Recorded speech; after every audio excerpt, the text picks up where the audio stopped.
12년 4380일 나는 약 15,000번 설거지를 했고 6,000번 넘게 아이를 등하원시켰으며 시어머니를 위해 3,000첩이 넘는 한약을 다렸다. 이 모든 일에 내 월급은 없었다. 남편이 과장으로 승진한 날 집에 돌아와 처음으로 한 말이 앞으로는 각자 번 돈 각자 쓰자. 였을 때까지는 말이다. 나는 좋다고 대답했다. 그러고는 12년 동안 꼼꼼히 기록해둔 엑셀 파일을 열었다. 대신 내준 시어머니의 병원비, 남편의 셔츠를 직접 다려주며 아낀 세탁소 비용, 내가 포기해야만 했던 야간 수당과 월급 손실에까지 빠짐없이 적힌 파일이었다. 총액 4억 7천만 원. 나는 이 청구서를 이혼 소장과 함께 남편의 베개 위에 고이 올려두었다. 본격적인 이야기에 앞서 구독과 좋아요를 꾹 눌러주시고 지금 어디서 이 이야기를 듣고 계신지 댓글로 남겨주세요. 여러분이 계신 그 모든 곳에 행복이 깃들기를 바랍니다. 자, 이제 편안한 마음으로 제 이야기에 귀 기울여 주세요. 새벽 5시 39분. 짙은 어둠 속에서 한지원이 번쩍 눈을 떴다. 그녀는 고개를 돌려 침대 협탁 위에서 아직 카운트다운 중인 스마트폰 화면을 힐끗 보았다. 알람이 울리기까지 남은 시간은 단 1분. 화면이 밝아지며 시끄러운 소리를 내뱉기 직전 그녀는 재빨리 손을 뻗어 알람 해제 버튼을 눌렀다. 안방은 적막했다. 남편 오성재의 무겁고도 일정한 숨소리만이 방 안을 채우고 있었다. 그는 지원을 등진 채 이불을 제 쪽으로 잔뜩 끌어당겨 덮고 있었다. 지원은 굳이 이불을 뺏어오지 않았다. 그녀는 자신에게 덮인 얇은 담요를 걷어내고 소리 하나 내지 않은 채 바닥에 놓인 슬리퍼에 두 발을 밀어 넣었다. 방문을 열고 나가자 어젯밤 채 빠져나가지 못한 텁텁한 공기가 거실에 맴돌고 있었다. 그녀는 거실의 메인 조명을 켜는 대신 창밖으로 스며드는 희미한 가로등 불빛에 의지해 곧장 부엌으로 향했다. 초가을의 새벽, 부엌 바닥의 타일은 제법 서늘한 기운을 머금고 있었다. 지원이 싱크대 위 센서 등을 켜자 따스한 노란빛이 매끄러운 인조 대리석 상판 위로 쏟아졌다. 그녀는 식기 건조대에서 어젯밤 깨끗이 씻어둔 칼과 도마를 꺼낸 뒤 냉장고 문을 열었다. 차가운 냉기가 얼굴을 확 덮쳐왔다. 맨 아래 칸 밀폐 용기에는 어제 저녁에 새로 지어둔 밥이 들어있었다. 그녀는 밥을 꺼내 전자레인지에 데우는 동안 속재료를 준비하기 시작했다. 길쭉하게 썬 단무지, 얇게 채 썬 당근, 끓는 물에 살짝 데친 시금치, 그리고 햄 몇 줄. 플라스틱 도마 위로 칼날이 부딪히며 탁, 탁, 탁 아주 작고 일정한 리듬의 소리가 울려 퍼졌다. 칼질은 눈부시게 빨랐고 당근채에 굵기는 소름 돋을 만큼 일정했다. 남편 오성재의 점심 도시락이었다. 전자레인지에서 땡 하는 둔탁한 알림음이 울렸다. 그녀는 두 번째 소리가 나기 전에 재빨리 문을 열었다. 김이 모락모락 나는 밥을 스테인리스 볼에 쏟아붓고 참기름과 소금을 약간 넣어 나무 주걱으로 빠르게 버무렸다. 김을 깔고 밥을 펴 바르고 속재료를 얹은 다음 단단하게 말아 꾹꾹 누르고 썰어냈다. 12년이라는 기나긴 반복은 그녀의 손놀림에 기계 같은 정교함을 부여했다.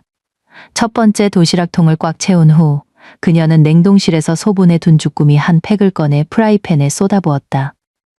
뜨겁게 달궈진 기름 위에서 새빨간 고추장 양념이 바글바글 끓어오르며 매콤한 냄새를 풍겼다. 그녀는 주방 후드를 켜고 가장 약한 단계로 맞췄다. 미리 물에 불려둔 떡을 주꾸미와 함께 볶으며 국물을 졸여냈다. 완성된 요리는 도시락의 두 번째 통에 담겼다. 세 번째 통은 과일이었다. 사과 반 개를 깎아 정확히 8조각으로 나누고 씨를 말끔히 도려냈다.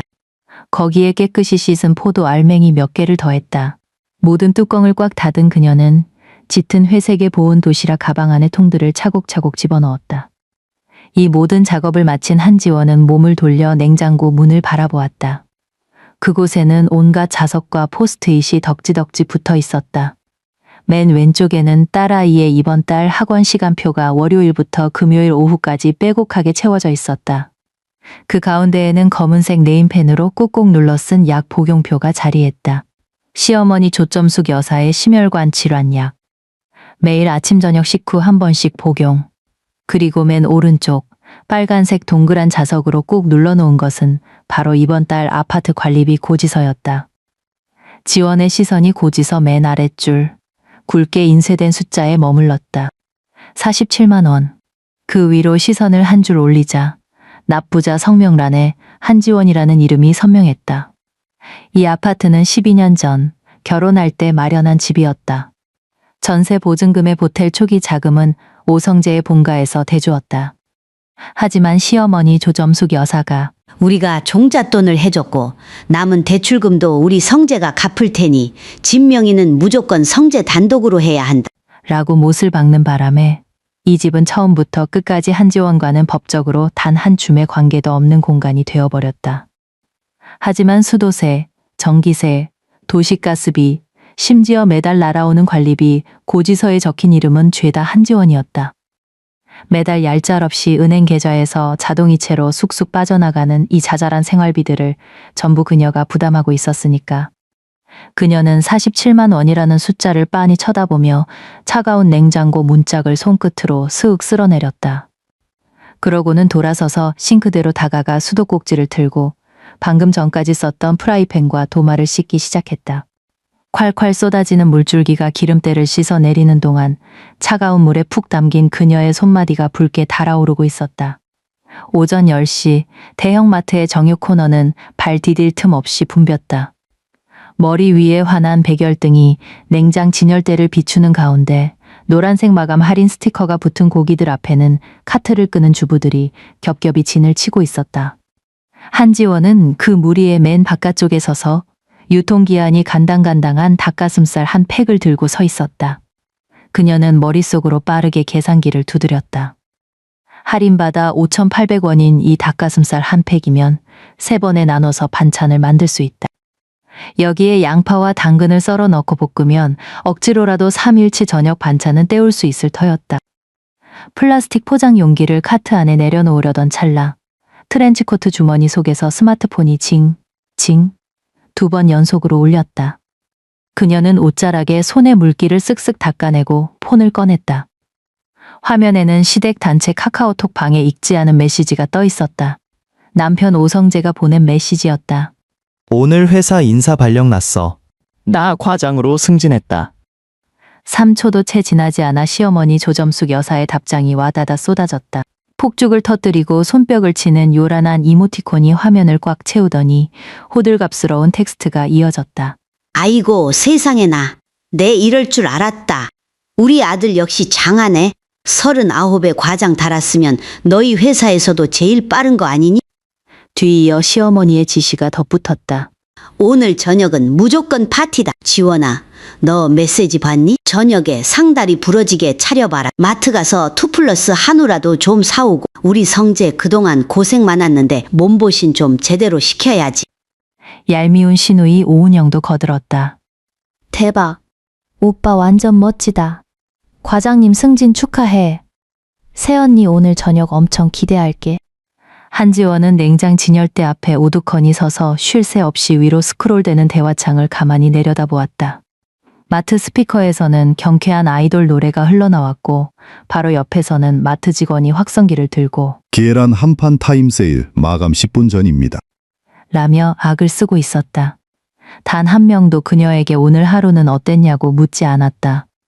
매일 새벽 5시 반에 일어나 도시락을 싸는 게 힘들지는 않냐고 묻는 이도 없었다.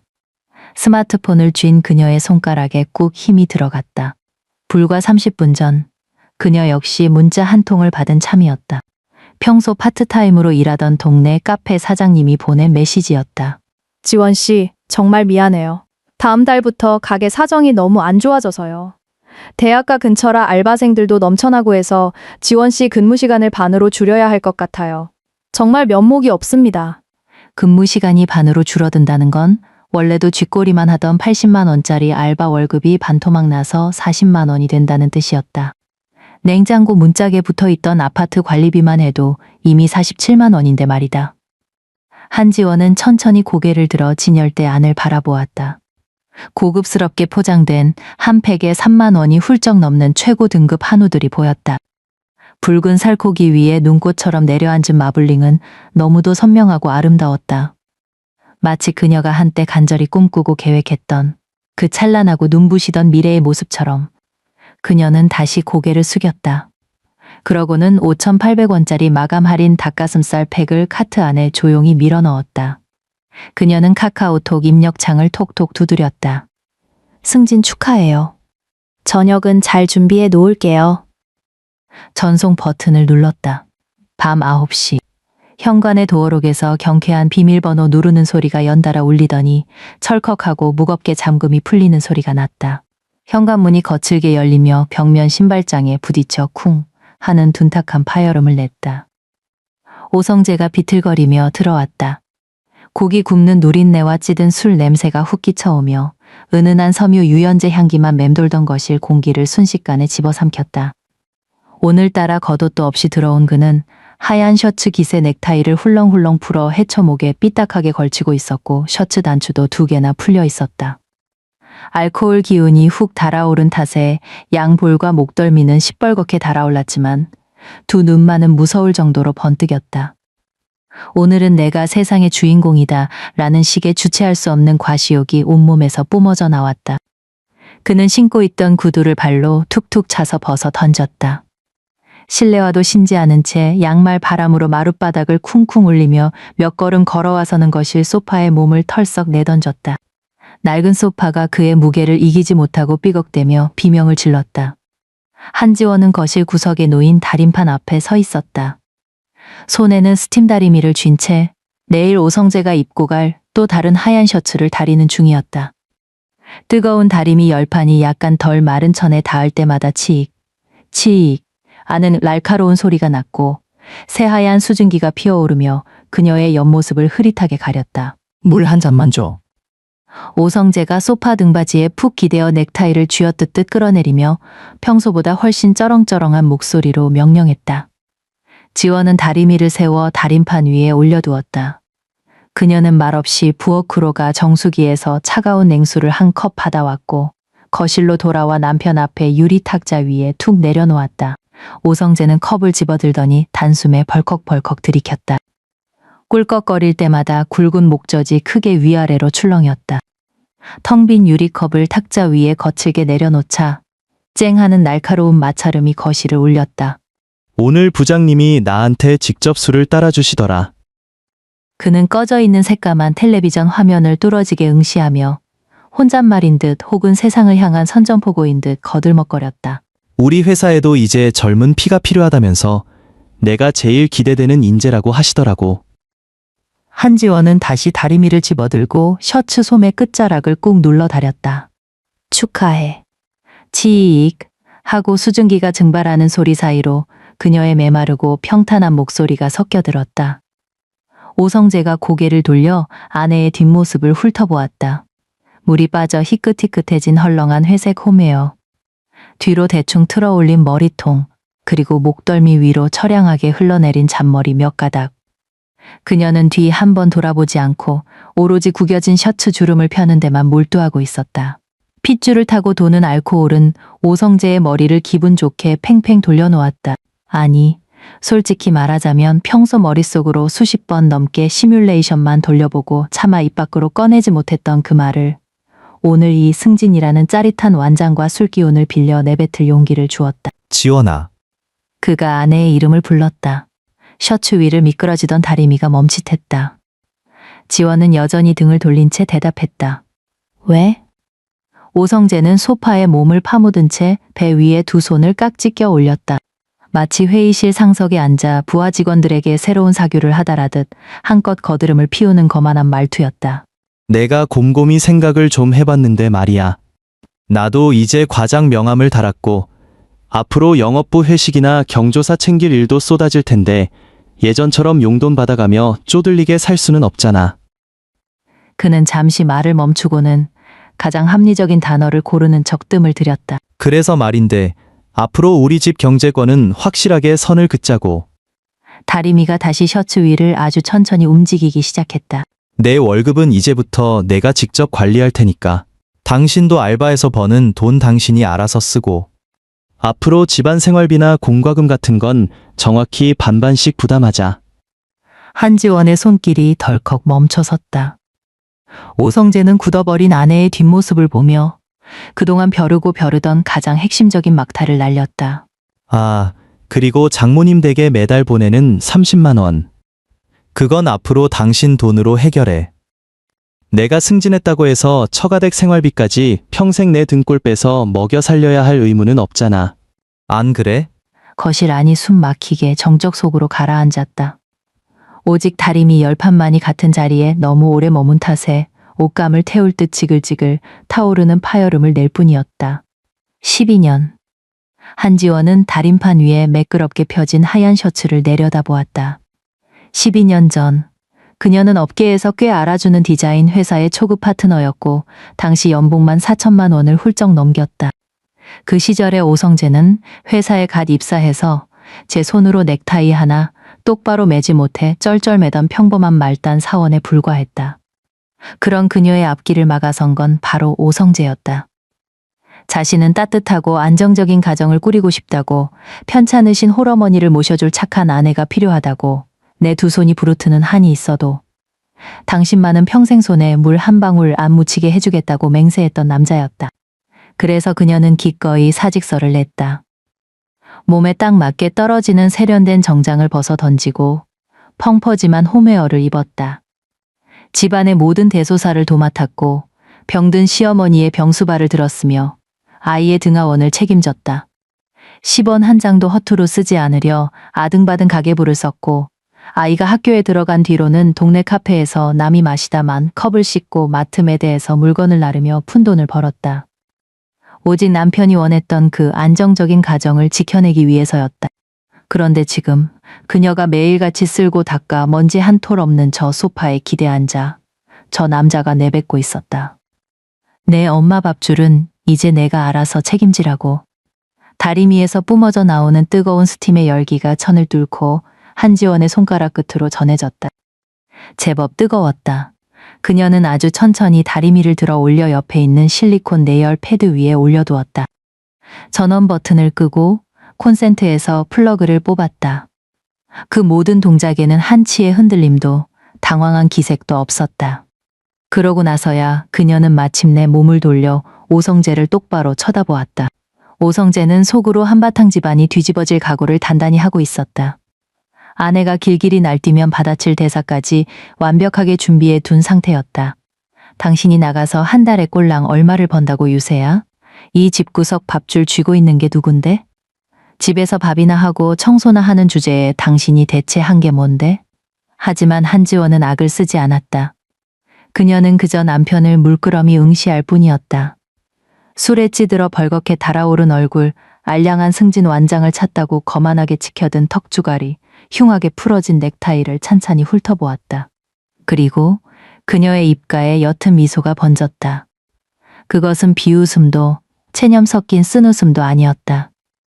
모든 미련을 훌훌 털어버린 사람만이 지을 수 있는 소름 끼치도록 평온하고 홀가분한 미소였다. 그래. 그녀가 입을 열었다. 짧고 간결한 그 두 글자가 적막한 거실 바닥 위로 또렷하게 떨어져 내렸다. 오성재는 전혀 예상치 못한 아내의 반응에 멍청하게 입을 벌렸다. 목구멍까지 차올랐던 독설들이 순식간에 관역을 잃고 흩어져 버렸다. 그는 미심쩍은 눈초리로 아내의 얼굴을 뚫어지게 살피며 혹시 홧김에 욱해서 내뱉은 말은 아닌지, 억울해서 눈물이라도 글썽이는지 확인하려 들었다. 하지만 아무것도 없었다. 호수처럼 고요한 평온한 뿐이었다. 당신 지금 동의한 거야? 그가 더듬거리며 되물었다. 응, 동의해. 한지원은 거실 탁자로 다가가 남편이 비워낸 빈 물컵을 집어들었다. 각자 번 돈 각자 쓰자고. 깔끔하고 공평하네. 잔뜩 굳어있던 오성재의 어깨가 단번에 축 늘어졌다. 태어나서 한 번도 맛보지 못한 짜릿한 승리감이 온몸의 세포를 깨우는 것 같았다. 그는 아주 만족스럽다는 듯 고개를 끄덕이며 양 무릎을 짚고 비틀비틀 일어났다. 말귀를 알아들으니 다행이네.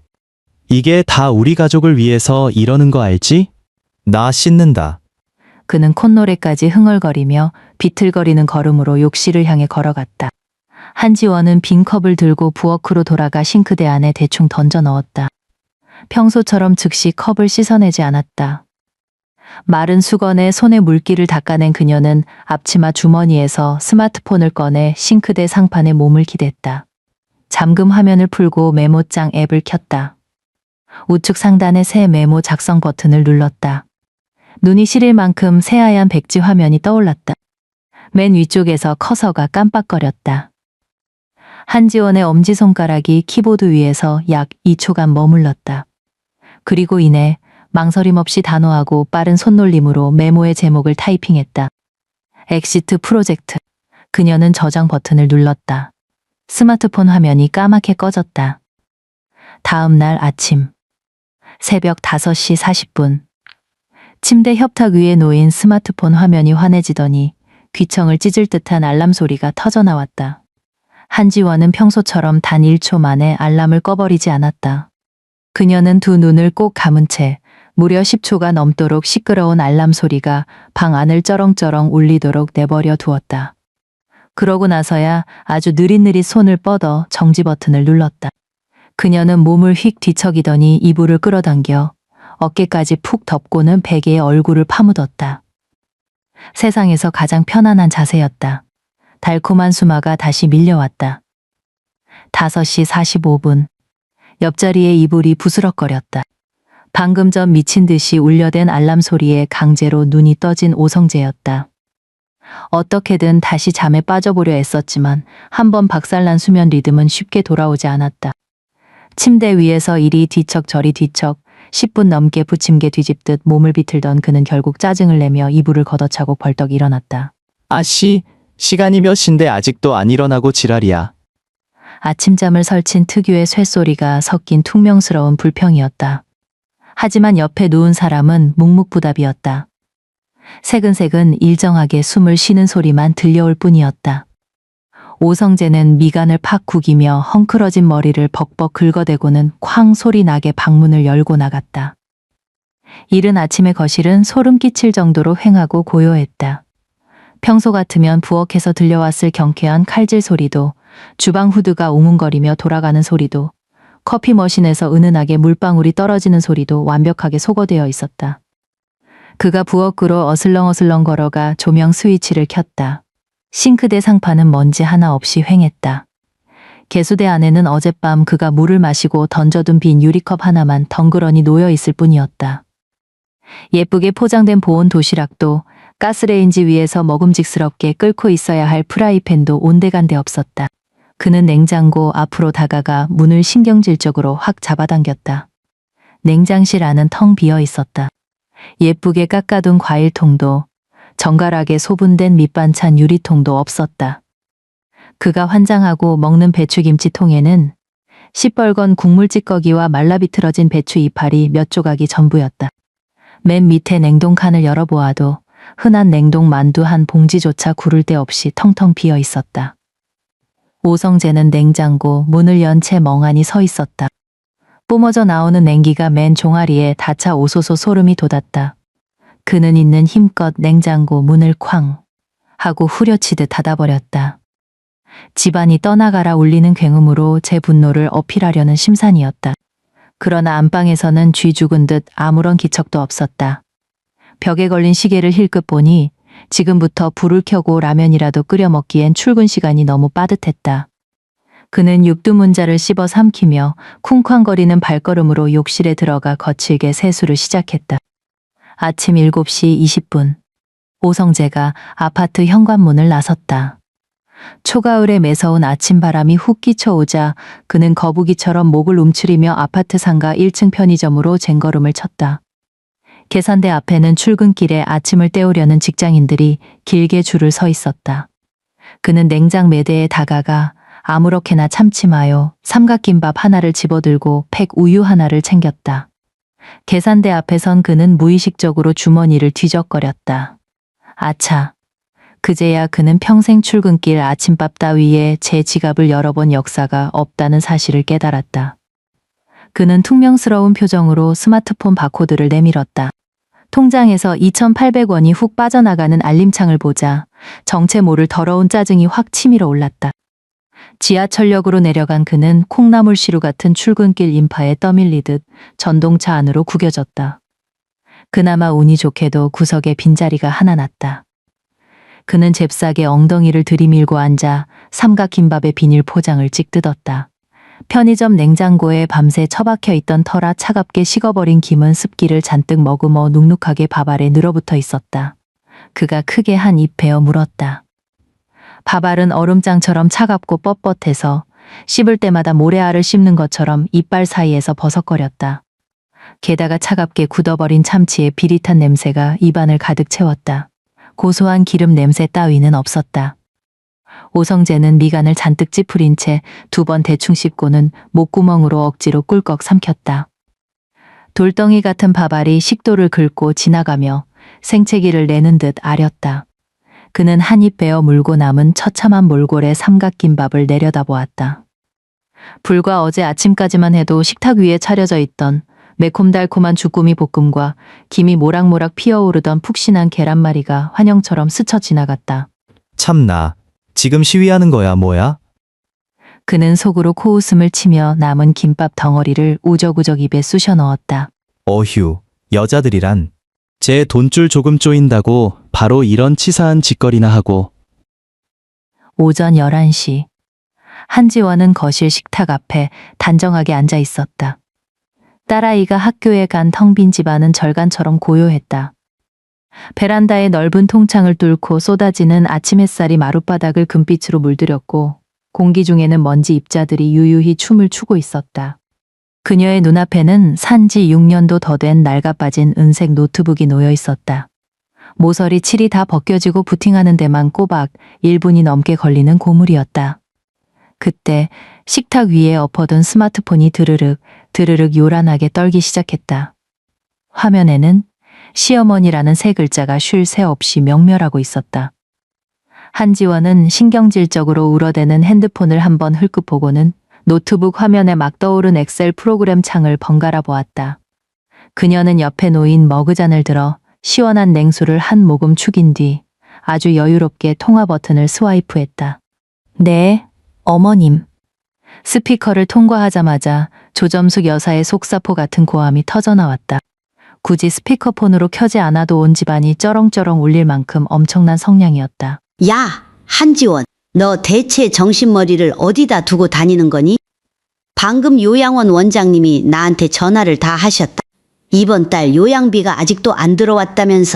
오늘이 며칠인데 이런 것도 제때제때 처리 못하고 빠릿빠릿하게 안 움직여. 내가 평소에 하도 참아주니까 내가 아주 집안의 상전이라도 된 줄 아나 보지. 한지원은 귀가 따가운 듯 핸드폰을 귀에서 한 뼘 정도 떼어내고 전화기 너머에 길길이 날뛰는 호통 소리를 감상하듯 가만히 듣고만 있었다. 그녀의 시선은 오직 노트북 화면에 고정된 채였다. 이번 달 결제할 돈이 120만 원이다.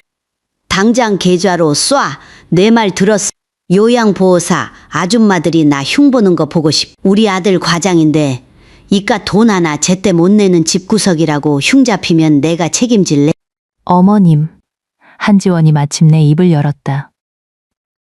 개미 기어가는 소리처럼 작지만 귓가에 딱 박힐 만큼 얼음장같이 서늘하고 또렷한 목소리가 시어머니의 융단 폭격을 단칼에 베어버렸다. 어젯밤에 성재 씨가 그러더라고요. 오늘부터 집안 경제권, 각자 번 돈은 각자 알아서 관리하자고요. 수화기 너머에서 헉 하고 숨을 들이마시는 소리와 함께 침묵이 흘렀다. 그게 무슨 소리야? 말 그대로예요.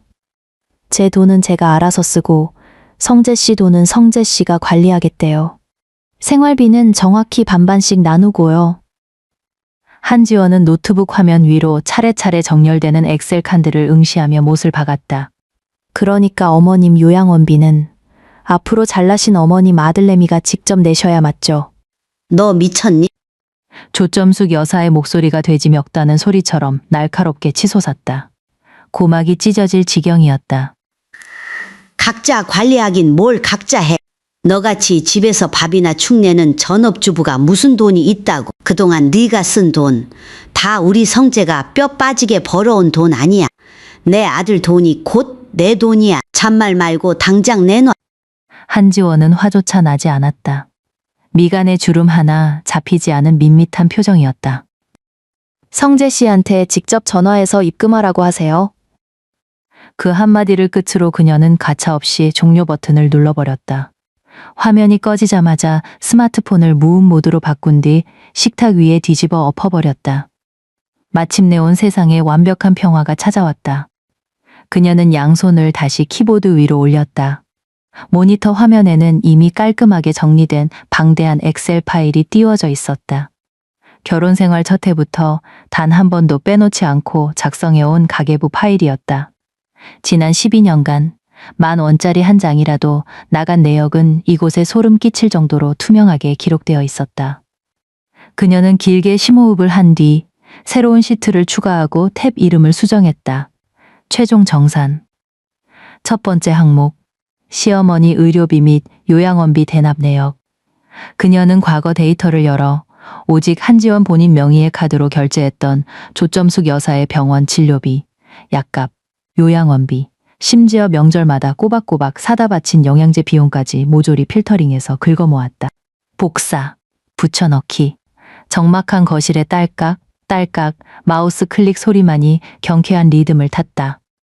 마지막으로 해당 열의 맨 아랫부분을 드래그해 자동 합계 수식을 걸었다. 8,750만 원. 그 어마어마한 숫자가 모니터에 떠오르는 순간 한지원의 시야가 핑그르르 돌며 순간적으로 아득해졌다. 카페에서 남의 입 닿은 컵을 씻어내고 대형 마트 물류창고에서 허리가 끊어져라 무거운 박스를 나르며 벌어들인 피 같은 돈으로 이렇게나 거대한 시댁의 시궁창을 남몰래 메워주고 있었던 것이다. 두 번째 항목, 직장 경력 단절로 인한 기회비용. 12년 전 그녀가 받던 연봉은 4천만 원. 만약 그녀가 단 한 번의 승진도 연봉 인상도 없이 숨만 쉬고 회사를 다녔다고 가장 보수적으로 계산하더라도 자그마치 4억 8천만 원이라는 천문학적인 월급 손실이 발생했다. 세 번째 항목, 가사 노동 및 육아 비용 환산. 그녀는 인터넷 창을 띄워 현재 서울 지역 입주 도우미 아주머니들의 평균 월급 시세를 검색했다. 월 평균 240만 원.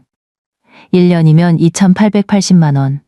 12년을 곱하면 3억 4,560만 원이었다. 여기에는 그녀가 아내이자 엄마로서 감당해야 했던 어마어마한 감정 노동 비용은 쏙 빠져 있었다. 아이가 밤새 열이 펄펄 끓을 때 뜬 눈으로 밤을 지새운 수고비도, 시어머니가 말도 안 되는 억지를 부리며 폐악질을 칠 때 화장실에서 남몰래 삼켜야 했던 피눈물 값도 계산되지 않았다. 오직 철저하게 메마르고 차가운 숫자들의 합일 뿐이었다. 한지원은 이 세 가지 항목의 총합을 따로 추출하여 새로운 문서에 깔끔하게 옮겨 적었다. 폰트 크기를 맞추고 여백을 정렬하고 맨 마지막 줄에 총 청구 금액 란의 굵기를 최대로 키운 뒤 눈알이 빠질 듯 새빨간 색으로 칠했다. 4억 7,260만 원. 그녀는 거실 구석에 웅크려 있던 낡은 프린터에 전원을 켰다. 징 하는 기계음과 함께 예열이 시작되더니 이내 종이를 빨아들이는 찌익, 찌익 하는 마찰음이 들려왔다. A4 용지 2장이 느릿느릿 토해져 나왔다. 출력된 종이에서는 아직 레이저 프린터 특유의 미지근한 열기가 피어오르고 있었다. 한지원은 그 종이 2장을 양손으로 가만히 쥐었다. 종이는 너무도 가벼웠지만 그녀의 두 손에 느껴지는 무게감은 30대의 인생 전체를 짓누를 만큼 묵직했다. 찬란했던 그녀의 12년이 이 얇디얇은 2장의 종이 속에 처참하게 압축되어 있었다. 오후 2시, 마포구의 한적한 골목에 자리한 조용한 카페. 번잡한 대로변에서 뚝 떨어져 있어 오가는 손님이 드문 곳이었다. 스피커에서는 부드러운 재즈 선율이 흐르고 있었다. 한지원은 구석진 창가 자리에 앉아 김이 모락모락 피어오르는 따뜻한 아메리카노 한 잔을 앞에 두고 있었다. 그녀의 맞은편에는 각이 딱 떨어지는 짙은 네이비색 슈트를 입고 쇼컷 머리를 한 날카로운 인상의 여자가 앉아 있었다. 박지영 변호사. 대학 시절 시각 디자인과 직속 선배이자 현재 대형 로펌에서 가사 소송 전문 파트너 변호사로 맹활약 중인 인물이었다. 박지영은 테이블 위에 놓인 2장의 A4 용지를 집어들었다. 그녀의 눈빛은 매의 눈처럼 예리했다. 맨 위에서부터 맨 아래까지 빼곡하게 박혀있는 결제일자, 내역, 금액들을 한 줄 한 줄 훑어 내려갔다. 창밖에서 쏟아지는 햇살이 그녀의 금태 안경 렌즈 위로 반사되어 번쩍였다. 꼬박 5분이라는 숨막히는 침묵이 흐른 뒤에야 지영은 서류를 내려놓았다. 안경을 벗고 미간을 꾹꾹 누르던 그녀가 땅이 꺼져라 깊은 한숨을 토해냈다. 지원아, 지영이 고개를 들어 후배의 얼굴을 쳐다보았다. 이 기록들 정말이지 소름 돋게 무섭다. 한지원의 두 손은 뜨거운 종이컵을 부서질 듯 꽉 움켜쥐고 있었다. 종이컵 테두리는 이미 찌그러져 형체를 잃어갔고 피가 통하지 않는 손가락 끝은 시퍼렇게 질려 있었다. 무섭나요? 그녀가 조용히 되물었다. 상대방 변호사 입장에서는 그야말로 지옥이지. 지영이 다시 안경을 고쳤으며 맨 아래 빨갛게 칠해진 총액 부분을 검지로 톡톡 두드렸다. 12년치 금융거래 내역이 10원 단위까지 한 치의 오차도 없이 맞아떨어져. 조작한 흔적도 없고 소비 패턴도 법원에서 인정하는 생활비 기준에 완벽하게 부합해. 만약 이 서류 뭉치가 가정법원에 증거로 제출되잖아? 상대 측 변호사는 이거 보는 순간 소송 포기하고 싶어질걸. 법정에서 질질 짜며 항복 선언을 해도 모자랄 판이야. 박지영은 가슴이 먹먹해져 눈앞의 후배를 쳐다보았다. 대학 졸업 전시회에서 누구보다 반짝거리며 대상을 거머쥐었던 천재적인 후배가 지금은 브랜드조차 알 수 없는 싸구려 옷을 걸친 채 동태 눈가를 하고 앉아 있었다. 아니, 죽어버린 눈동자 깊은 곳에는 차갑게 얼어붙은 지독한 냉소만이 가라앉아 있었다. 하지만 말이야, 지원아. 지영의 목소리가 단숨에 사무적이고 날카로운 변호사의 톤으로 바뀌었다. 너도 알겠지만 법원이 내가 청구한 이 금액을 100% 그대로 인정해주진 않아. 특히 경력 단절로 인한 기회비용은 현행법상 위자료 명목으로 전액 보상받기 하늘의 별 따기야. 가사노동기여도 역시 현금으로 바로 쏴주는 게 아니라 이혼 시 재산 분할 비율을 산정하는 근거로만 쓰일 뿐이지. 게다가 그 아파트 껍데기만 남편 명의지 아직 대출금 갚으려면 한참 남았고 오성재 그 인간 통장 잔고도 뻔할 텐데. 선배. 한지원이 나지막이 선배의 말을 잘라냈다. 그녀는 종이컵을 쥐고 있던 손을 풀고 테이블 위에 가지런히 올려놓았다. 감정의 동요가 전혀 없는 밋밋한 목소리였다. 마치 남의 이야기를 하듯. 나 그 인간 돈 한 푼도 필요 없어요. 박지영이 눈을 동그랗게 떴다. 이 어마어마한 청구서 숫자는요. 그 잘나신 인간이 허구한 날 내가 내 돈으로 너희들 먹여 살린다며 거들먹거리던 그 알량한 자존심이 대체 누구의 살과 뼈를 갈아 넣어 세운 건지 두 눈으로 똑똑히 보게 만들어주려는 것뿐이에요. 한지원의 시선이 A4 용지를 향했다. 오성재 목숨줄을 끊어놓고 싶은 것도 아니고 길바닥에 나앉게 만들고 싶은 생각도 없어요. 그녀가 고개를 번쩍 들고 박지영의 두 눈을 올곧게 마주 보았다. 오랫동안 바싹 말라 비틀어져 있던 동공 속에서 소름 끼치도록 차갑고 파란 불꽃이 조용히 타오르고 있었다. 나는 그저 내 인생을 되찾고 싶을 뿐이에요. 그 인간과 법적으로 완벽하게 남남이 될 수 있는 그 서류 한 장. 최대한 빠르고 확실하게 받아주세요. 선배만 믿을게요. 저녁 6시. 지옥 같은 서울의 퇴근길 정체가 시작될 무렵이었다. 오성재는 사무실 자기 자리에 앉아 멍텅구리처럼 모니터 화면만 뚫어져라 쳐다보고 있었다. 오늘은 그가 과장 완장을 차고 처음 맞는 영광스러운 월급날이었다. 평소 같았으면 벌써 회사 건물 지하 이자카야에 룸을 잡아놓고 부하 직원들을 쫙 깔아둔 채 한턱거하게 쏘며 회식을 즐기고 있어야 마땅했다. 하지만 오늘 그에게는 그럴 정신적 여유가 단 1g도 남아있지 않았다. 10분 전 스마트폰으로 급여 입금 알림 메시지가 날아왔다. 부푼 가슴을 안고 모바일 뱅킹 앱을 켠 그는 화면에 찍힌 숫자를 보고 턱이 빠질 뻔했다. 국민연금, 건강보험료, 지방소득세까지 뭉텅뭉텅 다 떼이고 난 뒤 그의 통장에 꽂힌 실수령액은 정확히 380만 원이었다. 대한민국 39살 중견기업 과장의 월급치고는 엄청 높은 편도 아니지만 그렇다고 아주 적은 액수도 아니었다. 그럼에도 불구하고 그는 평생 자신이 이 집안을 지탱하는 거대한 기둥이며 오로지 자신이 뼈 빠지게 벌어온 이 위대한 돈으로 마누라와 자식 새끼, 홀어머니까지 떵떵거리며 먹여 살리고 있다고 굳게 믿어 의심치 않았다. 그런데 오늘 아침 출근 직후 조점숙 여사로부터 걸려온 전화 한 통이 그의 망상을 산산조각 냈다. 수화기 너머로 어머니는 곡을 하듯 울고불고 난리를 쳤다. 요양원에서 당장 수납하라고 독촉이 왔는데 한지원이 전화를 싹 다 씹어버린다는 것이었다. 아이고, 성재야. 내 마누라 저거 단단히 미친 거 아니냐? 나보고 원장님한테 직접 내 번호를 부르면서 돈 받아가라고 하더란다. 요양비가 120만 원인데 오늘 당장 입금 안 하면 늙고 병든 내 애미 내일부터 밥도 굶게 생겼다. 오성재는 탕비실 구석에 숨어서 식은땀을 뻘뻘 흘리며 펄펄 뛰는 어머니를 달래느라 진을 뺐고 결국 덜덜 떨리는 손으로 제 계좌에서 120만 원을 긁어 요양원 계좌로 쏴주어야만 했다. 그리고 지금 그는 다시 폰을 들어 급여 통장 잔고를 확인했다. 입금액 380만 원. 요양원비 120만 원을 빼고 나면 남는 돈은 260만 원. 여기서 끝이 아니었다. 이놈의 아파트 주택 담보 대출 원리금 상환. 매달 25일이면 은행에서 피도 눈물도 없이 빼가는 돈이 무려 210만 원이었다.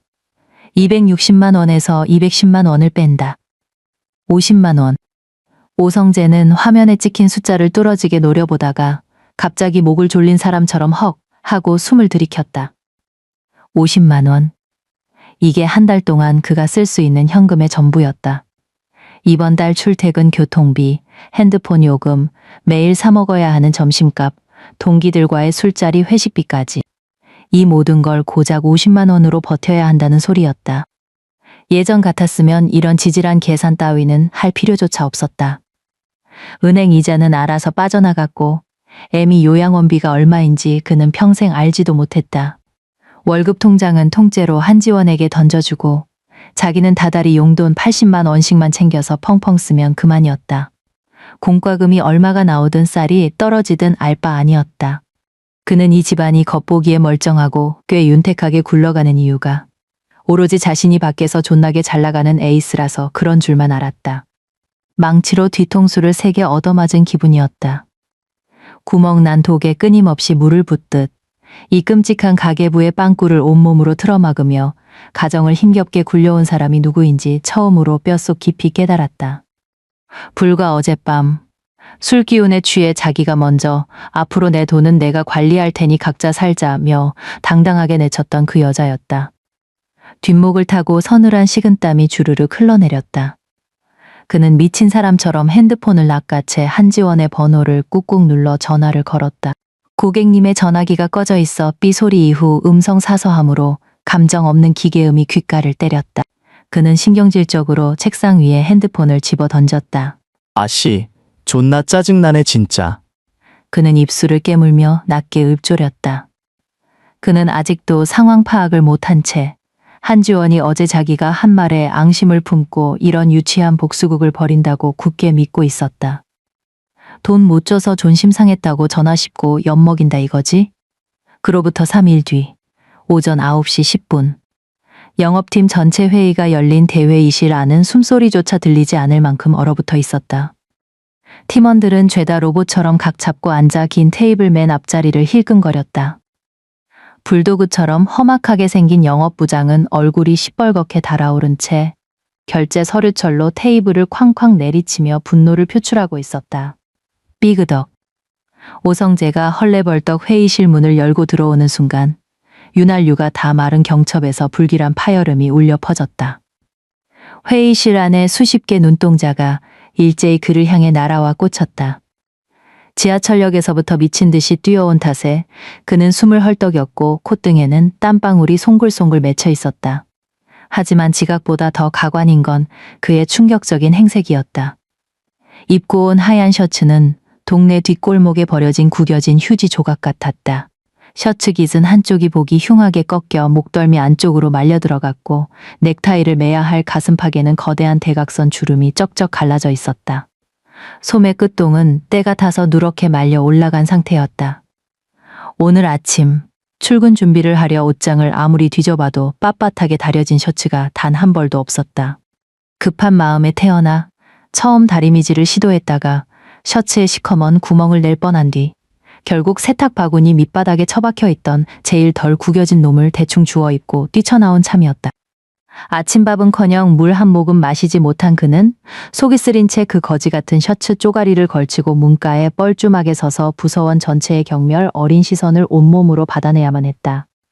부장의 매서운 눈빛이 오성재의 떡진 머리카락부터 흙먼지가 묻은 구두 끝까지 위아래로 느릿하게 훑어내렸다.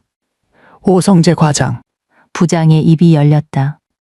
윽박지르는 고함은 아니었지만 적막한 회의실 안에서 그 차분한 목소리는 비수처럼 예리하게 심장을 후벼 팠다. 네, 부장님. 죄송합니다. 출근길에 차가 너무 막혀서. 오성재가 쩔쩔매며 허리를 90도로 꺾었다. 자네 요새 영 상태가 불량해. 부장이 오성재의 알량한 변명을 칼같이 잘라내며 들고 있던 보고서를 테이블 위로 툭 내던졌다.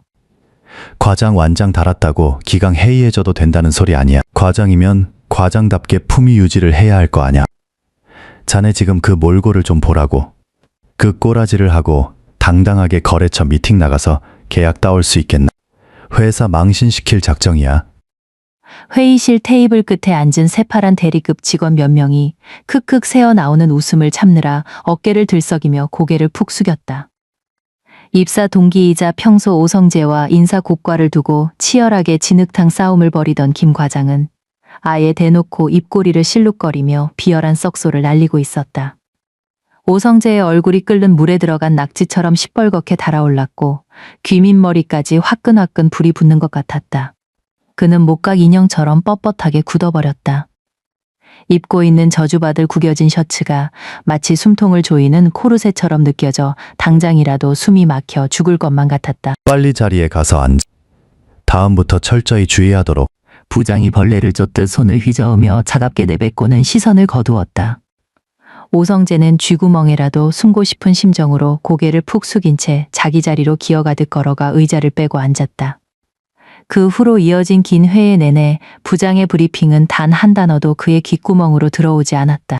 머릿속을 하얗게 뒤덮은 건 오직 하나, 다림판 앞에 고개를 숙이고 말없이 셔츠를 다려주던 아내 한지원의 굽은 뒷모습뿐이었다. 그림자처럼 투명 취급하며 내 돈으로 밥 먹여주니 당연히 넙죽넙죽 시중이나 들어야 한다고 착각했던 그 하찮은 일상들. 그 일상이 단 하루아침에 증발해버리자 대낮부터 수십 명의 동료들 앞에서 이토록 발가벗겨진 채 짐승 같은 망신을 당하고 있는 것이다. 밤 8시 30분. 오성재가 현관문을 열고 들어섰다. 집안은 칠흑같이 어두웠다. 켜진 조명도, 텔레비전 소리도, 밥 짓는 냄새도 없었다. 죽은 듯한 정막만이 감돌았다. 그는 벽을 더듬어 스위치를 눌렀다. 거실이 순식간에 환해졌다. 그는 구두를 벗고 거실 한가운데로 걸어갔다. 지원아? 지원아? 그가 2번 소리쳐 불렀다. 아무런 대답이 없었다. 식탁 곁을 지나던 그는 우뚝 걸음을 멈췄다. 텅 빈 식탁 한가운데에 누런 서류 봉투 하나가 놓여 있었다. 봉투 위에는 노란색 포스트잇이 붙어 있었다. 오성재의 심장이 덜컥 내려앉았다. 그는 다가가 손을 뻗어 포스트잇을 떼어냈다. 낯익은 글씨체였다. 한지원 특유의 획 하나하나를 꾹꾹 눌러 쓴 반듯한 글씨였다. 당신이 각자 번 돈 알아서 쓰자고 했지. 나도 동의해. 이건 지난 12년 동안 내가 관리한 장부야. 오성재는 포스트잇을 쥔 채 손끝을 파르르 떨었다. 그는 서류 봉투에 실을 풀고 안에 든 내용물을 끄집어냈다. 첫 장은 출력된 엑셀 표였다. 빼곡하게 박힌 숫자들은 지난 12년 동안 그녀가 대신 낸 병원비, 가사 노동을 환산한 금액, 그리고 경력 단절로 인한 기회비용을 낱낱이 기록하고 있었다. 그의 시선이 통제 불능 상태로 맨 아랫줄을 향해 미끄러졌다. 시뻘겋게 그리고 굵게 인쇄된 숫자. 4억 7,260만 원.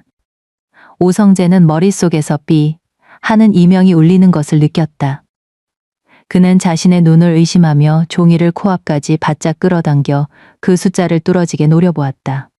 이게 대체 무슨 소리야? 어디서 이런 터무니없는 금액을 계산해낸 거지? 대체 무슨 수작을 부리려는 거야? 그는 허둥지둥 2번째 장을 넘겼다. 법원 마크가 선명하게 찍힌 규격 서류였다. 이혼 소장. 원고 한지원. 피고 오성재. 청구 취지 첫째. 원고와 피고는 이혼한다. 둘째, 피고는 원고에게 재산 분할 및 가사 노동 보상금으로 총액 오성재의 두 손이 종이조차 쥘 수 없을 만큼 사시나무 떨듯 떨렸다. 두 번째 장이 그대로 바닥으로 팔랑거리며 떨어졌다. 세 번째 장이 모습을 드러냈다. 내용 증명서였다. 발신인은 서울중앙법률사무소 박지영 변호사였다. 제목은 눈을 찌를 듯 선명했다. 혼인기간 내 가사 노동보상 및 재산 분할 청구에 건. 미쳤어, 이건 완전히 미친 짓이야. 오성재가 넋 나간 듯 중얼거렸다. 그는 획 돌아서서 스마트폰을 꺼내 미친 사람처럼 한지원의 번호를 눌렀다. 전원이 꺼져 있어 삐 소리 이후 음성 사서함으로 그는 전화를 끊고 다시 걸었다. 여전히 전원이 꺼져 있었다. 그는 덜덜 떨리는 손가락으로 연락처를 뒤져 장모님의 번호를 눌렀다. 신호음이 한참을 울린 뒤에야 전화가 연결되었다. 장모님, 오성재는 썩은 동아줄이라도 잡는 심정으로 쉰 목소리를 쥐어짜며 소리쳤다. 지원이는요? 지원이 혹시 처가에 갔나요? 걔가 도대체 왜 이러는 겁니까? 말로 풀면 될 것을 왜 이런 무서운 서류들을? 수학이 넘어 장모님의 목소리는 소름 끼칠 정도로 차분했다. 놀라움도 책망도 없는 그저 얼음장같이 서늘한 거리감만이 느껴졌다. 오서방. 장모님이 짧은 한숨을 내쉬었다. 장모님, 제발 지원이 좀 말려주세요. 제가 어제 술을 좀 과하게 마셔서 헛소리를 좀 했습니다. 그렇다고 어떻게 이런... 지원이가 다 말하더군. 장모님이 단호한 어조로 그의 말을 싹둑 잘랐다. 자네가 앞으로 각자 살자고 했다며 내 딸도 그러겠다고 동의했고. 아닙니다. 제 말은 그런 뜻이... 이제 지 인생은 지가 알아서 챙기러 갔네. 앞으로 이 번호로 다시는 전화하지 말게. 뚜. 전화가 끊겼다. 오성재는 멍하니 스마트폰을 든 채 끊어진 신호음만 듣고 있었다. 거대한 공포가 순식간에 온몸을 덮쳐왔다. 그는 머리 잘린 파리처럼 거실을 두 바퀴쯤 배회하다가 문득 무언가 떠오른 듯 안방을 향해 짐승처럼 돌진했다. 그는 옷장 미닫이 문을 거칠게 열어젖혔다. 뻑뻑한 롤러가 레일에 긁히며 귀를 찢는 듯한 비명을 질렀다. 옷장 안의 참상을 확인한 그는 그 자리에 털썩 주저앉고 말았다. 옷장의 절반이 텅 비어 있었다. 완전히 싹 비운 것은 아니었다. 평소 집에서 입던 물 빠진 홈웨어, 회사 모임에 억지로 따라갈 때 입으려고 샀던 싸구려 정장들은 그대로 걸려 있었다.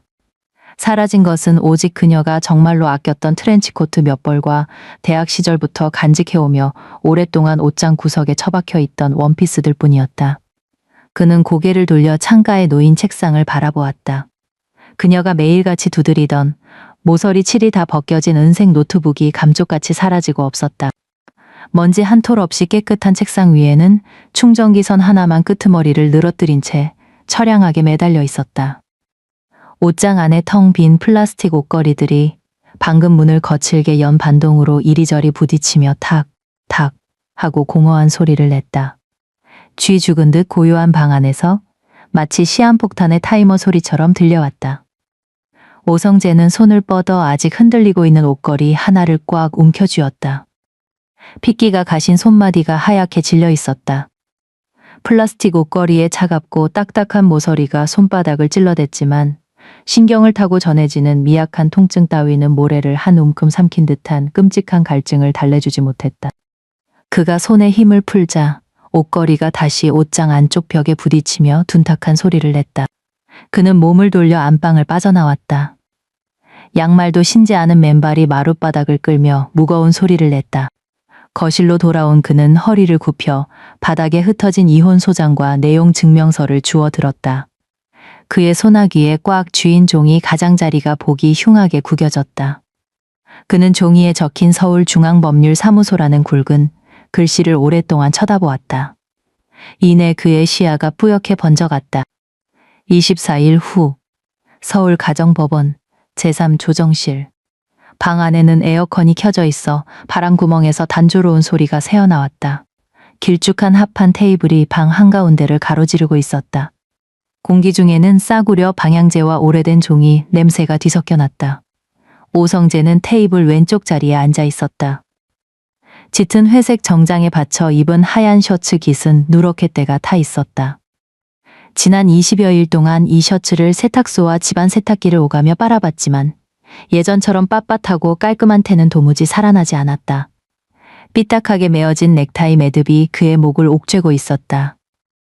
그의 곁에는 착수금 200만 원을 주고 선임한 대리인 정수리가 훤하게 벗겨지고 두꺼운 검은색 뿔테 안경을 낀 중년의 사내 최 변호사가 앉아 있었다.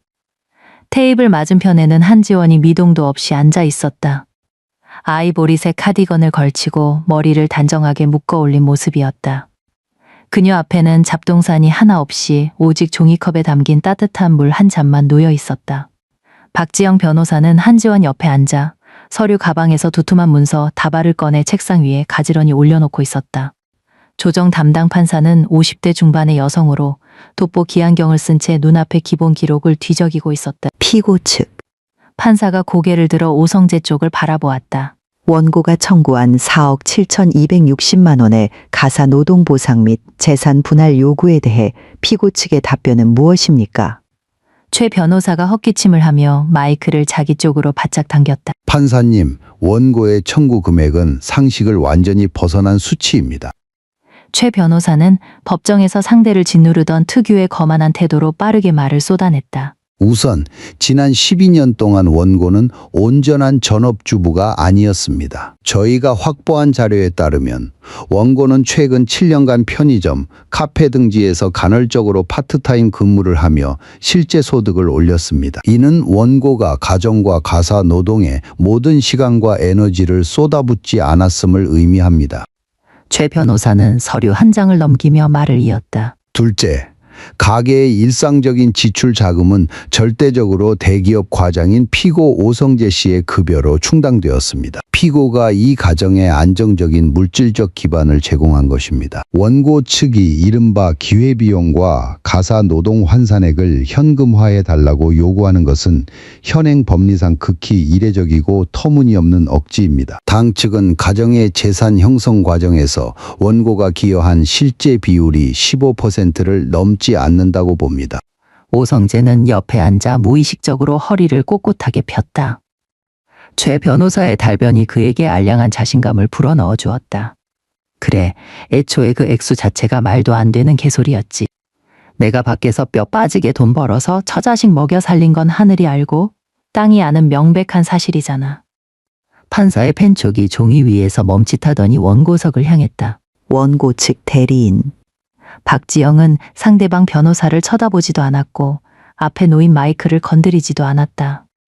그녀는 옆에 둔 검은색 가방에서 케이블을 꺼내 자신의 노트북에 꽂은 뒤 테이블 위에 설치된 빔 프로젝터의 전원을 켰다. 천장의 조명이 어두워졌다. 조정실의 새하얀 벽면 위로 거대한 엑셀표 하나가 투사되었다. 판사님, 피고 측 대리인이 방금 언급한 가정에 모든 시간과 에너지를 쏟지 않았다는 주장에 대해 저는 이 기록으로 반박하고자 합니다. 박지영이 키보드를 가볍게 두드렸다. 화면 속표가 커다랗게 확대되었다. 이것은 원고 한지원 씨가 지난 12년 동안 살아온 하루 일과표입니다. 가장 대표적인 평일 201치를 무작위로 추출한 것입니다. 박지영의 목소리는 어떤 감정도 섞이지 않은 채 무섭도록 차분하고 또렷했다. 벽면의 커서가 데이터 한 줄 위로 미끄러졌다. 아침 5시 40분 기상. 세 사람 몫에 서로 다른 식사 준비. 피고 오성재의 저염식 건강 도시락. 시어머니 조점숙의 유동식, 딸아이의 아침밥. 7시 정각, 33평 아파트 청소. 8시 딸아이 유치원 등원. 9시 30분 버스를 타고 강동구 대학병원으로 이동하여 시어머니 조점숙의 진료 대기 및 약 타기. 11시 대학가 근처 카페에 도착하여 파트타임 근무 시작. 오후 3시 근무 종료 후 딸아이 하원. 오후 4시 딸아이 피아노 학원 픽업 및 그 사이 대형 마트 타임 세일 식재료 장보기. 저녁 6시 저녁 식사 준비. 밤 9시 아이 숙제 지도 및 피고가 다음날 입을 셔츠와 정장 바지 다림질. 밤 11시 30분 취침. 조정실은 프로젝터 냉각팬이 돌아가는 웅웅거리는 소리만 들릴 정도로 쥐 죽은 듯 조용했다. 박지영이 고개를 돌려 최 변호사를 직시했다. 최 변호사님, 아까 원고의 아르바이트가 가정에 헌신하지 않았다는 증거라고 하셨지요? 묻겠습니다. 하루 5시간도 채 되지 않는 수면 시간을 제외하고 이 일과표 어디에서 원고가 가정을 위해 피와 땀을 갈아 넣지 않은 1시간이 단 1분이라도 존재합니까? 최 변호사가 미간을 찌푸렸다. 그건 원고가 일방적으로 작성한 기록일 뿐 절대적인 법적 증거가 될 수 없습니다. 전업주부의 시간 활용이야 본래 유동적인 법이고 그럼 그 잘난 절대적인 증거를 보여드리지요. 박지영이 다시 키보드를 두드리자 화면이 다른 탭으로 넘어갔다. 수백 장의 은행거래 내역서 스캔본이 화면을 가득 채웠다. 각 내역에는 세심하게 형광펜 칠이 되어 있었다. 2013년부터 2025년까지 꼬박 12년입니다. 박지영이 자리에서 일어나 스크린 앞으로 다가가 붉은색 숫자들을 손가락 가리켰다. 이것은 피고의 모친 조점숙 씨에게 들어간 모든 의료비 지출 내역입니다. 4번의 입원비, 3년 6개월치의 요양원 월 이용료, 그리고 매주 빠짐없이 지어다 바친 한약값까지. 총합 8,750만 원입니다. 박지영이 몸을 돌려 길쭉한 테이블 너머 오성재의 얼굴에 비수 같은 시선을 꽂았다. 판사님, 이 8,750만 원이라는 거액은 단 한 푼의 예외도 없이 모두 원고 한지원 씨 명의의 끝자리 4091 계좌에서 결제되었습니다. 그리고 이 계좌의 유일한 자금 출처는 방금 전 최 변호사님께서 가정에 헌신하지 않은 증거라고 깎아내리셨던 바로 그 파트타임 아르바이트 월급이었습니다. 오성재의 목젖이 위아래로 크게 요동쳤다. 그는 은행의 붉은 도장이 선명하게 찍힌 벽면의 거래 내역서들을 넋 나간 듯 바라보았다. 그 모든 영수증의 납부자란에는 한지원이라는 이름 3글자가 피눈물처럼 박혀 있었다. 그는 갑자기 넥타이가 목을 조르는 것 같은 질식감을 느꼈다. 손가락을 집어넣어 매듭을 거칠게 끌어내렸다. 의료비만이 아닙니다. 박지영은 제자리로 돌아와 책상 위에 서류철을 넘겼다. 아파트 관리비 매달 47만 원, 각종 공과금, 딸아이 피아노며 미술 학원비 합쳐서 110만 원. 지난 12년간 피고 오성재 씨는 오직 주택담보대출 원리금 상환만 책임졌고 남은 월급은 전부 자신의 룸살롱 회식비, 품위 유지비, 개인 차량 할부금 등으로 흥청망청 탕진했습니다. 이 가정이 겉보기에 그럴싸하고 멀쩡하게 굴러갈 수 있었던 건 전적으로 원고가 식당 설거지며 마트 캐셔로 번 푼돈으로 공과금 빵꾸를 메우고 월 240만 원어치의 가사 노동을 뼈가 부서져라 무상으로 제공했기 때문입니다. 박지영이 서류철을 탁 덮으며 판사를 쳐다보았다. 원고가 청구한 4억 7,260만 원은 위자료나 보상금 명목으로 떼를 쓰는 게 아닙니다. 이것은 그녀가 대신 갚아준 시댁의 빚과 최저임금으로 환산한 그녀 자신의 정당한 노동 대가입니다. 한마디로 이것은 피고가 원고에게 갚아야 할 채무입니다. 조정실 안의 공기가 숨이 막힐 듯 무겁게 가라앉았다. 판사가 돋보기를 벗고 콧대를 꾹꾹 누르며 오성재와 한지원을 번갈아 살폈다. 한지원은 처음 앉았던 그 자세 그대로 미동조차 하지 않은 채 눈앞에 종이컵만 응시하고 있었다. 마치 사람 하나를 거뜬히 짓누르고도 남을 저 엄청난 숫자들의 향연이 자기와는 아무런 상관도 없다는 듯 초연한 모습이었다. 피고. 판사가 다시 안경을 고쳤으며 한층 엄격해진 목소리로 불렀다. 사전신문에서 양측의 상세한 재산 목록과 채무 현황을 제출하라고 명했습니다. 당신의 현재 계좌 내역을 살펴보니 방금 전 대리인이 주장한 가정에 안정적인 물질적 기반을 제공했다는 말과는 심각하게 모순되는 것 같군요. 판사가 고개를 숙여 서류를 읽어 내려갔다. 피고 오성재 명의의 재산, 서울 강동구 소재 아파트 한 채, 현 시세 약 9억 원, 단, 주택담보대출 잔액 및 이자 합계 6억 3천만 원, 개인 은행계좌 현금 잔고 42만 원, 신용카드 미결제 잔액 370만 원. 42만 원이라는 액수를 듣는 순간 옆에 앉아있던 최 변호사가 목이 꺾여라 획 고개를 돌려 의뢰인을 경악 어린 눈으로 쳐다보았다. 처음 로펌에 찾아와 상담할 때만 해도 자기가 대기업 영업부 과장에 억대 연봉 근처라며 허세를 부렸지. 수중에 땡전 한 푼 없이 깡통 찬 마이너스 인생이라는 말은 입 밖에도 꺼내지 않았던 것이다. 원고 한지원 명의의 재산, 판사가 계속 읽어 내려갔다. 은행 정기예금 3,100만 원, 부채 없음. 오성재가 벌떡 고개를 쳐들고 맞은편의 아내를 귀신 보듯 쳐다보았다. 3,100만 원? 대체 어디서 그 큰 돈이 났단 말인가?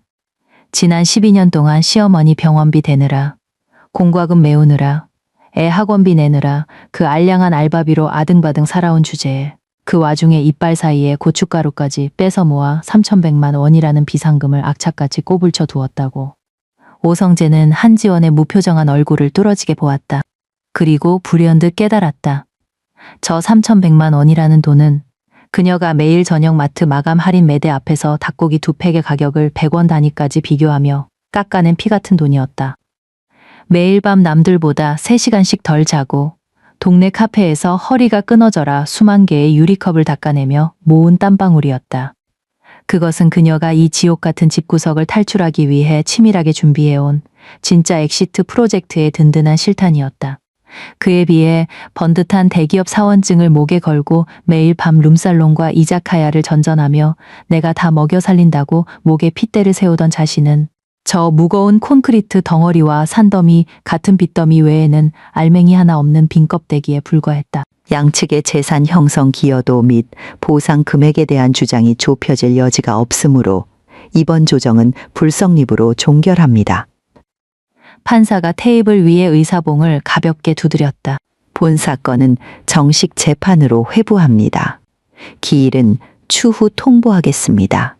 조정이 끝났다. 법정 복도에는 창백하고 차가운 백열등 불빛이 비치고 있었다.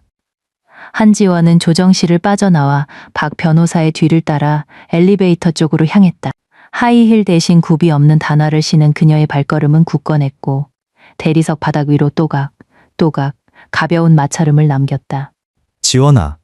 등 뒤에서 다급한 발소리가 들려왔다. 오성재가 헐레벌떡 뛰어오고 있었다. 그는 단숨에 한지원 앞으로 달려와 앞길을 가로막았다. 금방이라도 숨이 넘어갈 듯 거칠게 헐떡였고 흉부가 격렬하게 오르락내리락 했다. 한지원이 걸음을 멈추고 고개를 들어 그를 바라보았다. 집을 나선 지 20여일 만에 이렇게 가까이서 전 남편의 몰골을 마주한 것은 처음이었다. 그의 눈두덩이는 푹 파여 있었고 턱 밑에는 푸르스름한 수염이 지저분하게 돋아나 있었다. 짙은 회색 정장 재킷에는 언제 묻었는지 모를 허연 먼지가 묻어 있었다. 가장 가관인 것은 그의 오른쪽 셔츠 소매 끝자락이었다. 낡아서 보풀하기가 인 소매에는 아무리 세탁기에 돌려도 지워지지 않는 누런 기름 얼룩이 말라붙어 있었다. 틀림없이 컵라면 국물을 흘린 자국이리라. 지난 20여일. 매일 아침 김이 모락모락 나는 따뜻한 밥상을 차려주던 사람. 셔츠에 주름 하나까지 칼같이 다려주던 여자가 사라지자 이 39살에 잘나가는 젊은 과장님은 그동안 걸치고 있던 번지르르한 허울을 순식간에 벗어던진 채 시큼한 호라비 냄새가 진동하는 바닥까지 떨어진 시궁창 본색을 고스란히 드러내고 있었다. 지원아. 오성재가 입을 열었다. 감기에라도 걸린 듯 코맹맹이 소리가 섞인 쉰 목소리였다. 그가 손을 뻗어 한지원의 팔을 덥석 움켜쥐었다. 꽉 쥔 손가락 끝, 손톱 밑에는 미처 다 씻어내지 못한 새까만 때가 끼어 있었다. 나 그 엑셀 기록들 다 봤어. 내가 그렇게까지 피눈물 흘리며 고생한 줄 맹세코 몰랐다. 오성재의 두 눈가가 벌겋게 달아오르며 목소리에 비굴한 애원이 묻어났다. 내가 죽일 놈이야. 다 잘못했어. 그날 밤에 짓거린 개소리 다 주워 담을게. 각자 번 돈 각자 쓰자느니 하는 소리. 그냥 술 처먹고 알량한 자존심에 허세 한번 부려본 거였어. 그는 아내의 동공을 뚫어지게 응시하며 과거의 그 따뜻했던 애정이나 아주 작은 동요라도 찾아내려 발버둥을 쳤다. 우리 이혼만은 하지 말자. 응? 제발 집으로 돌아와 줘. 우리 은성이도 엄마가 필요하잖아. 내가 쓴 그 돈 내가 대출을 받든 투잡을 뛰든 어떻게든 다 갚아줄게. 앞으로 내 월급 통장 아예 내 명의로 돌려놓고 용돈 10만 원만 받고 살게. 제발. 옆에 서 있던 박지영 변호사가 미간을 구기며 앞으로 나서려 했다. 하지만 한지원이 붙잡히지 않은 왼손을 살짝 들어 올려 선배의 개입을 만류했다. 그녀는 고개를 숙여 자신의 오른팔을 꽉 부여잡은 오성재의 손을 내려다보았다. 펜대나 굴리며 키보드나 두들기던 고운 손이었지만 지금은 극도의 공포에 질려 파들파들 떨리고 있었다. 컵라면, 기름 냄새와 며칠을 안 씻은 듯한 쉰내 나는 땀 냄새가 훅 끼쳐 그녀의 코끝을 찔렀다. 그녀가 아주 천천히 고개를 들어 오성재의 눈을 맞추었다. 그녀의 눈빛에는 끓어오르는 분노도 그간의 서러움도 통쾌한 복수심조차 없었다. 그저 길거리에 굴러다니는 돌멩이를 보듯 아니면 생판 모르는 남을 쳐다보는 듯 무섭도록 완벽한 무관심만이 자리하고 있었다. 그 차가운 무관심은 세상 그 어떤 저주나 욕설보다도 오성재의 뼛속을 시리게 만들었다. 오성재. 그녀가 담담하게 그의 이름을 불렀다. 마치 집에서 아파트 관리비 낼 날짜 다 됐다고 일러주던 때처럼 건조한 말투였다. 당신이 반성하고 잘못을 깨달은 게 아니야. 그녀는 핏발선 그의 눈을 똑바로 응시했다. 당신은 그냥 좆된 걸 알고 겁에 질린 것뿐이지. 오성재가 망치로 얻어맞은 듯 굳어버렸다. 당신은 내가 얼마나 피눈물 흘리며 살았는지 뒤늦게 알아서 사과하는 게 아니야. 텅 빈 법원 복도를 쩌렁쩌렁 울리진 않았지만 귀에 딱지가 앉을 만큼 명확한 선고였다. 당신은 그저 나 없이는 멀쩡한 와이셔츠 한 벌 찾아 입지 못하는 등신이라는 걸 깨달은 거고, 내가 내 돈으로 다 틀어막아 주지 않으면 당신 그 알량한 대기업 과장 월급 쪼가리로는 그 잘난 품위 유지조차 안 된다는 끔찍한 현실을 직시했기 때문이지. 그녀는 왼손을 뻗어 자기 팔뚝을 부여잡은 오성재의 손가락을 하나하나 아주 짐승 떼어내듯 벗겨냈다. 거친 몸싸움은 아니었으나 감히 저항할 수 없는 단호하고 묵직한 힘이 실려 있었다. 마침내 그녀는 그의 손을 완전히 털어냈다. 그건 미안한 게 아니야. 그냥 구차한 거지. 그 말을 끝으로 그녀는 미련 없이 등을 돌려 활짝 열린 엘리베이터 안으로 걸어 들어갔다. 단 한 번의 뒤돌아봄조차 없었다. 엘리베이터 문이 오성재의 코앞에서 스르륵 닫히며 한지원의 얼굴을 무자비하게 금속 문 뒤로 완전히 집어삼켰다. 오성재는 털어내진 팔을 허공에 어정쩡하게 든 채 망부석처럼 서 있었다. 법도 복도를 훑고 지나가는 으스스한 위풍에 그는 부르르 진저리를 쳤다. 그는 혼이 빠져나간 사람처럼 비틀비틀 몸을 돌려 법원 정문을 향해 유령처럼 걸어갔다. 법원 밖 대리석 계단에 발을 내딛자마자 바지 주머니 속 스마트폰이 미친 듯이 발작을 일으키며 울려댔다. 그는 기계처럼 폰을 꺼내 들었다. 액정 위로 어머니라는 세 글자가 춤을 추고 있었다. 그는 통화 버튼을 누르고 수화기를 귀에 가져다 댔다. 오성재! 너 이 자식 지금 어딜 싸돌아다니는 거야? 통화가 연결되기가 무섭게 돼지 멱 다는 듯한 조점숙 여사의 귀청 찢어지는 고함이 폭탄처럼 터져나왔다. 고막이 찢어질 듯한 고통에 그는 반사적으로 핸드폰을 귀에서 떼어냈다. 방금 요양원 원장이 아래 것들 끌고 내 방으로 쳐들어왔. 너 이 자식, 이번 달 밀린 돈 아직도 입금 안 했다며. 요양보호사년들이 점심밥도 안 갖다 주잖아. 오늘 오후 3시까지 돈 안 보내면 내 짐 싸들고 당장 길바닥으로 내쫓아 버리겠다. 조 여사는 수화기 너머에서 패악질을 부리며 악을 썼다. 평소에 그 기세등등하던 표독스러움과 지금 당장 길거리에 나앉게 생겼다는 노인의 처절한 공포가 뒤섞여 흉측한 소음을 만들어냈다. 내 마누라 어디 갔어? 한지원 그 처죽일년 어디로 도망갔냐고. 그년이 우리 집구석 돈 다 빼돌려서 야반도주라도 한 거 아니야? 잔말 말고 당장 내 계좌로 돈 쏴. 지금 당장. 오성재는 법원 앞에 끝없이 이어진 가파른 계단 꼭대기에 우두커니 서 있었다. 서울의 초겨울 칼바람이 거리를 휩쓸며 뼛속까지 파고드는 한기를 몰고 왔다. 대로변에는 꽉 막힌 차들이 경적을 울려댔고 종종 걸음치는 행인들의 웅성거림과 횡단보도의 기계음이 한데 뒤엉켜 아수라장을 이루었다. 그러나 세상의 그 어떤 소음도 수화기 너머로 악다구니를 쓰는 늙은 애미의 히스테릭하고 이기적인 욕설을 덮어주지 못했다. 그는 갑자기 다리에 힘이 풀려 그대로 차가운 계단 위에 쭈그려 앉아버렸다. 그는 다시 스마트폰을 귓가에 찰싹 붙인 채 아무 대답도 하지 않았다. 그저 어머니가 한지원을 향해 쏟아내는 악담과 요양원 직원을 향한 패악질을 멍하니 듣고만 있었다. 지난 12년 동안 지원이는 하루도 빠짐없이 이런 개소리를 들으며 버텨왔던 걸까?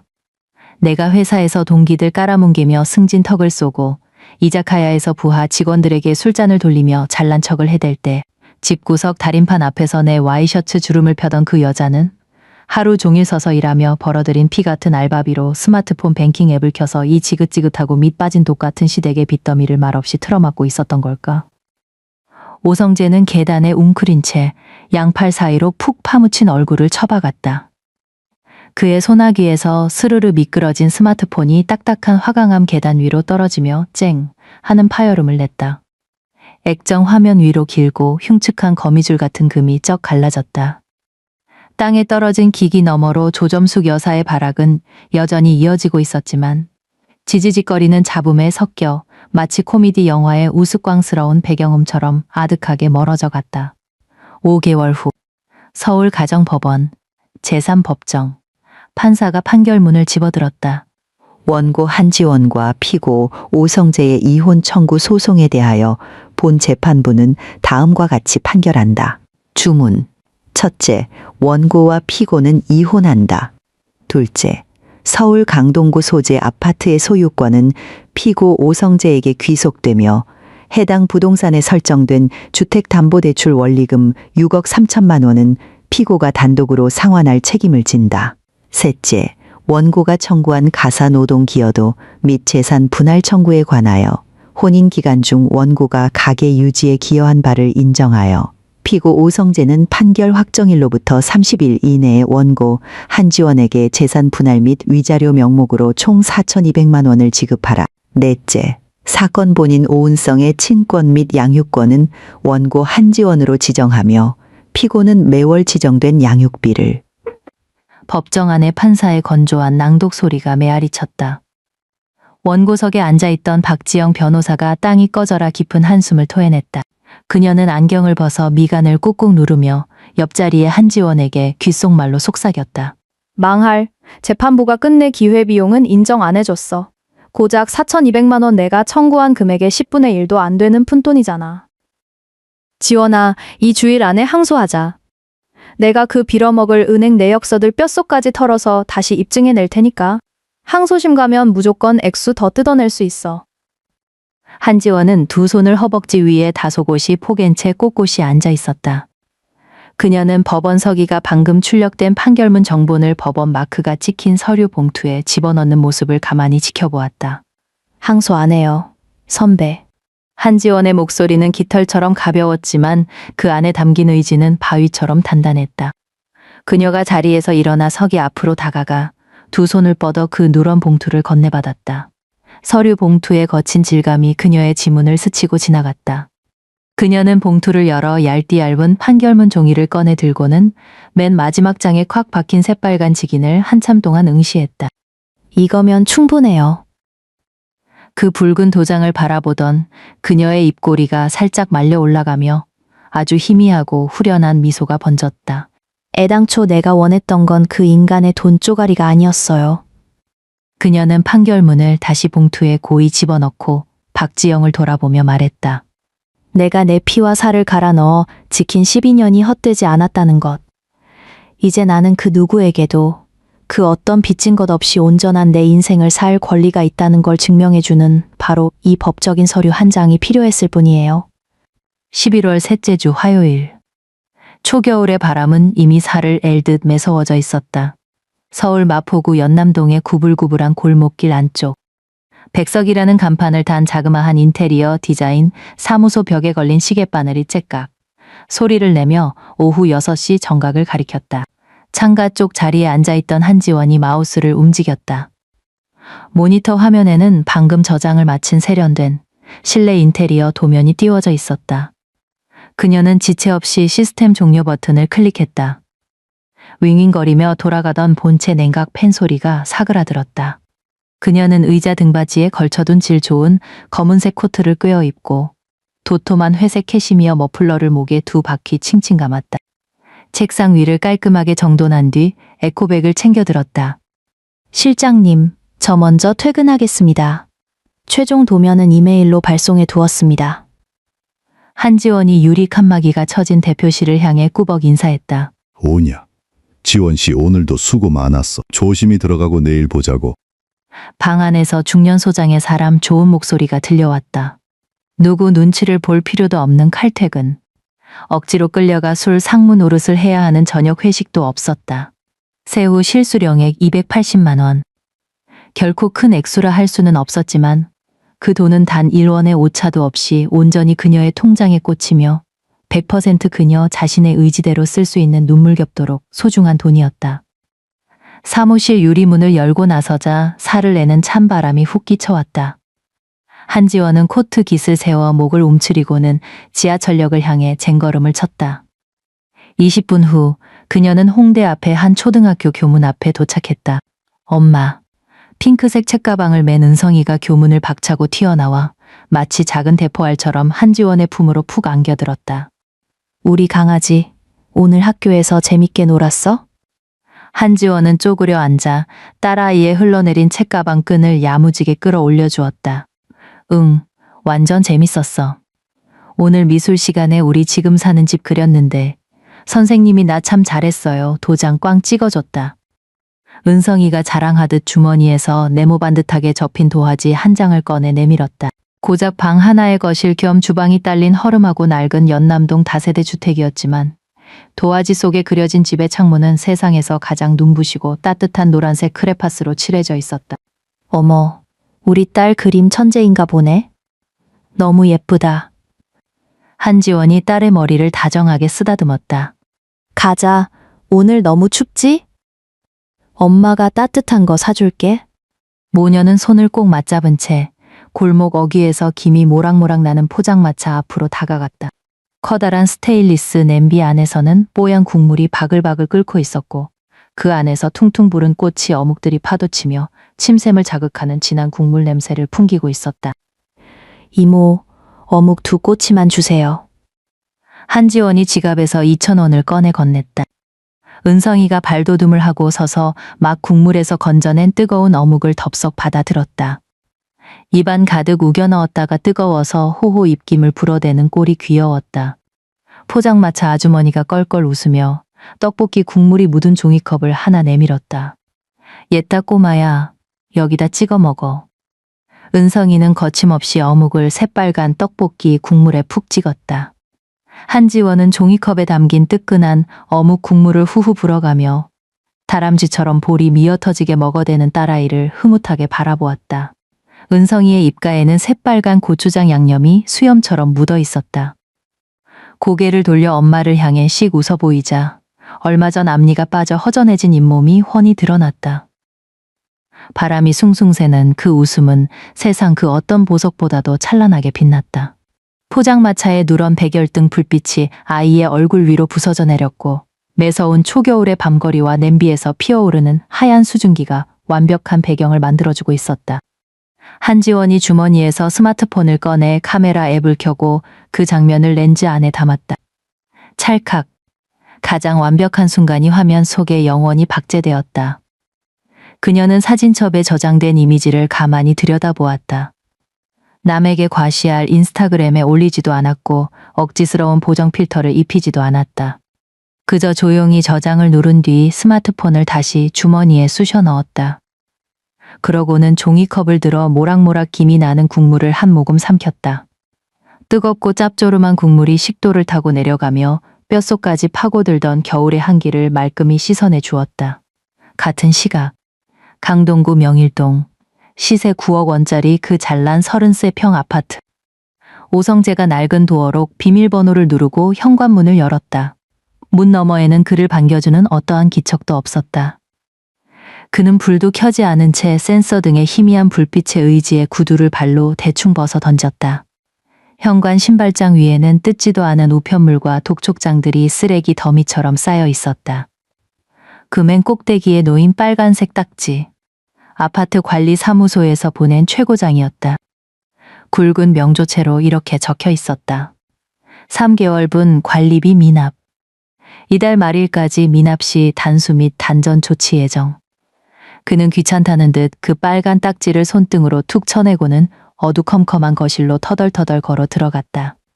집안 공기에는 먹다 남은 배달 음식 쓰레기가 썩어가는 시큼한 쉰내와 쾌쾌한 먼지 냄새가 뒤엉켜 악취를 풍기고 있었다. 식탁 위에는 며칠째 방치된 짜장면 그릇 3개가 나뒹굴었고 시꺼먼 춘장 찌꺼기는 이미 딱딱하게 말라 비틀어져 플라스틱 용기에 흉물스럽게 달라붙어 있었다. 그는 유령처럼 주방으로 다가가 냉장고 문을 확 잡아당겼다. 냉장고의 파리한 조명이 피로에 전 그의 시꺼먼 얼굴을 비추었다. 800리터짜리 거대한 양문형 냉장고 안에는 코를 찌르는 악취 외에는 아무것도 없었다. 텅 빈 층층이 선반들. 오직 문짝 구석에 유통기한이 2달은 지난 상한 우유 한 팩과 초록색 소주병 3개만이 처량하게 세워져 있을 뿐이었다. 그는 소주병 하나를 집어들고 이빨로 비틀어 뚜껑을 깐 뒤 글라스도 없이 벽나발을 불어 미친 듯이 들이켰다. 싸구려 화학 알코올이 식도를 태우며 흘러내려가자 텅 빈 위장이 발작하듯 컥 하고 경련을 일으켰다. 그는 소주병을 거꾸로 든 채 천근만근 무거운 다리를 이끌고 거실로 나와 소파에 몸을 내던졌다. 손에 잡히는 리모컨을 쥐고 텔레비전 전원 버튼을 꾹 눌렀다. 번쩍이며 화면이 켜지고 채널에서는 생각 없는 연예인들이 주둥이를 나불대며 낄낄거리는 예능 프로그램이 흘러나왔다. 그는 신경질적으로 음소거 버튼을 눌러버렸다. 30평대 거실은 순식간에 공동묘지처럼 적막해졌고 오로지 벽걸이 TV에서 뿜어져 나오는 시퍼런 불빛만이 그의 얼굴 위로 명멸할 뿐이었다.